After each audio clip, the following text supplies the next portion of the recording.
Well, we've been living through interesting times here all over our country, all over the world, all over the nation, but we are now going from fall into winter. There's no doubt about that.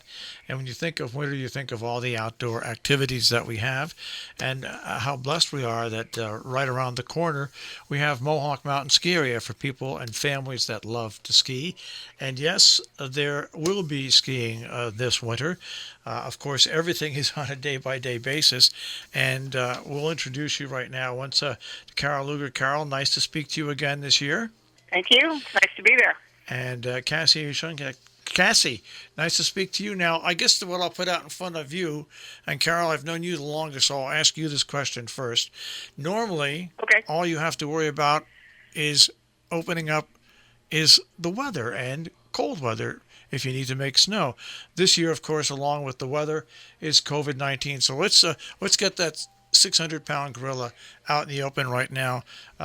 When this interview is posted up on our on-demand page, there's a COVID-19 responsibility code that I have set there. So let's talk a little bit about your preparations and how you're going to operate with COVID-19 as it stands right now, because we never know what the state or anything like. But as it stands right now. We are prepared to open, as we usually do, as soon as we get some cold weather, a nice long window, and a few cold nights, and we make snow. We will open with gradual building of snow and things to do. We don't know what exactly that formula will be because it changes every year. There is, in addition to COVID, a lot of stuff that goes into getting us open, certainly the weather, but also staffing and training.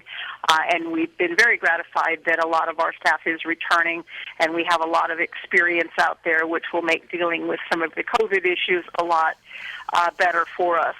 We are taking it very, very seriously. We are doing a lot of changes in terms of how we operate. In general, the actual skiing part is almost a good outdoor activity because it self-distances. Skis are long, spaces are open, and lifts can be, you can be spread apart as you go up them. It's the other stuff where I think we're seeing the most concern and challenges and where customers will see the biggest changes. The first one will be in the parking lot, and we will do a lot more to direct people and get people to the most appropriate place for them. People at this ski area, as well as across the country, are being asked to do all their gearing up out of their car. And so we want to get you directly to the slopes instead of anything with an intermediary step. The lodge will have the biggest constraints on it because we are at currently 50% capacity. We expect that will change up and down as we go ahead, and that will affect the services we can offer there. But certainly there'll be a few minutes to come in and get warm and use the restrooms and things like that. Our lesson programs will be going off as scheduled pretty much, and that will vary. There will be some size reductions, I think, in that kind of program, and we will be doing the best we can to keep everybody far apart and having fun. I think the biggest change is how much we will be doing online, and I will turn that over to Cassie because that's much more her area of expertise than mine. Yeah, I was just going to ask you, Cassie, online. First of all, the thing I've noticed over the past couple of years, and you can correct me if I'm wrong, are more and more people buying season passes out in front and using those, or that it's still you drive up there like you used to and get everything right there when you drive up? Well, we have a variance of customers. We do have a good season pass base, but we also have a lot of day tickets. Those people that it's snowing out, they decide, let's jump in the car and go skiing. And then there's some that plan ahead and they ski. They planned it a few weeks ago. So it really varies. This year we have had a good response. We do have a lot of our returners and new people as well. I'm looking at your website, and what's great about your website is it's really simple to navigate. We'll talk a little bit about that. I mean, you have sections like the mountain, tickets and passes, lessons, packages, rental, tubing, and more. So let's talk a little bit about your website, the internet portion of it, and also about your tubing as well as the skiing. Sure. So we have a section of our website where it's currently named Book and Buy. It's what we call our snow tracks. So you can order pretty much everything right on there, and then you are able to come to the mountain and pick up. We have everything preset for you as far as rentals goes. We have your tickets already printed, your name tags for lessons, all that good stuff. It's all ready for you to go, so it makes it really simple. And this year, which obviously is the most important, it's virtually contactless, which is what people are looking for. And we're fortunate to have a lot of experience in this department, whereas other skiers, I know, they've been racking their brains and trying to figure out how to do stuff online, but luckily we've been doing it for years, so this is nothing new to us. Explain to me what Mohawk money is. So that's our gift card. It was, a fun way of naming it. And it can be used anywhere on the mountain. So it's really convenient. Again, a great option for contactless payments. So if you typically would send your kid with a $20 bill, instead grab a Mohawk money card and they can use that anywhere. Then there's not the exchange of the cash and all that, added time and contact and whatnot. I was just going to say that seems to fit in well with to make things even more efficient this winter.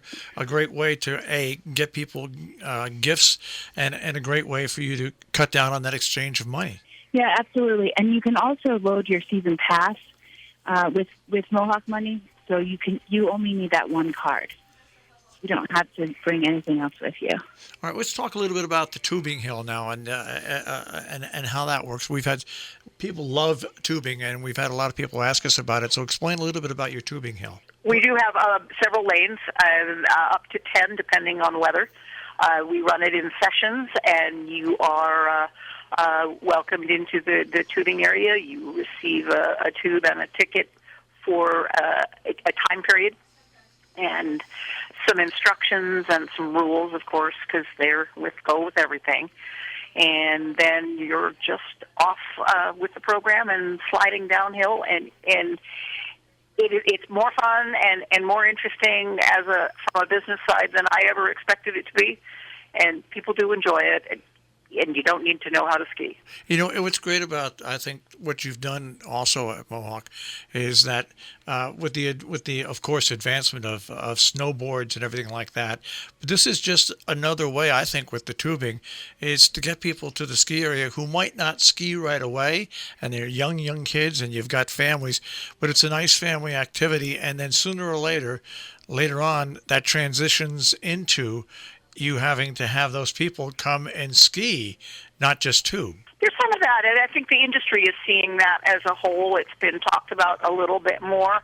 I don't think any of the ski areas really saw it as that, at least initially, but I think the whole mountain environment and something to do is appealing to a lot of people. Certainly this year, being outside is just so important to everyone, and we're glad to play a role in that. And we just hope that everyone's going to come out and pay attention to the safety rules that are all around us in terms of masks and distancing, and that we can have a successful winter.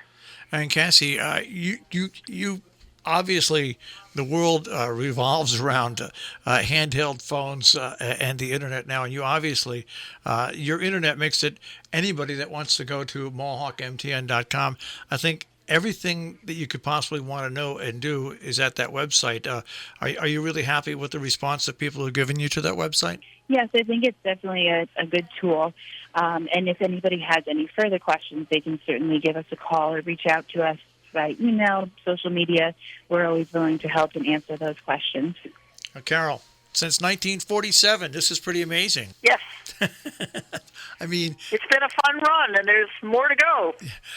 But just imagine what's happened since not only since 1947. Let's just talk about what's happened at Mohawk Mountain in the last 5 or 6 years. I mean, it really what you've done and what you continue to do with the ski area, which I think is great, is local people appreciate it. But I think by what you're doing, more and more people are finding out that if you want to bring a family, Mohawk really is the perfect place to go. It's a challenging place to ski, and yet it's a fun place to ski, and it's close by.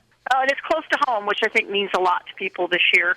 And we are doing everything we can to get people out and to experience winter, we think, at its best. But it's just, there's so many concerns that people have, and we hope that we can earn everyone's trust and that they will share their time and their winter with us. We're looking forward to seeing everybody and offering a fun place to come this winter that's outdoors. The only request that I think I have, Marshall, for Mohawk Mountain and probably for everywhere is that people just deal with the times that we're in and be positive and be communicative. If there's a problem, let us know. If there's any contagion, let us know. We can deal with a lot of stuff if we have the information to do so. But when stuff isn't as open as maybe it could be, or it's disregarded, it just makes the ski experience a little tougher. It makes running a business really tough, and it goes to the trust that we have in our skiers, our staff, and in our fellow human beings. Well, that's Mohawk Mountain on the web, mohawkmtn.com. And, of course, as the slogan says, social distancing since 1947. Have a great winter, guys, and we'll obviously get an update from you as the snow begins to fall. Thank you very much, Marshall. Thanks, Marshall. It's nice to talk to you again.